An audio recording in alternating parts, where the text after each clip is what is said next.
तुम्ही आजकालच्या मुलींना काहीतरी सांगा. ठीक आहे म्हणजे असेल प्रश्नाला प्रतिप्रश्न. मी त्यांना म्हणजे सर मी प्रश्न विचारतो की म्हटलं तुमच्या मताने की ज्या मुली किंवा महिला दारू सिगरेट पितात, फ्रीली वागतात, कपडे अमुक अमुक प्रकारचे घालतात, असं आहे का की फक्त त्यांच्यावरच लैंगिक स्वरूपाचे अत्याचार होतात? ज्या वेळेला साडी घालतात, पंजाबी ड्रेस घालतात, नऊवारी घालतात, बुरखा घालतात, त्यांना नाही येत असं आहे का? असं तर नाही. सो प्रॉब्लेम कुठे आहे? प्रॉब्लेम कपड्यांमध्ये आणि फ्री वागण्यामध्ये आहे का अजून कुठे?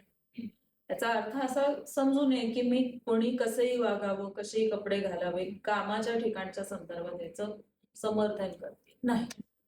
जेव्हा तुम्ही एखाद्या वर्क प्लेसमध्ये एंटर करता, when you enter into a professional zone, मग ते कॉलेज असो, शाळा असो, कामाचं ठिकाण असो, you are governed by certain professional code of conduct. तुम्हाला आपण म्हणतो ना जसा देश तसा वेश.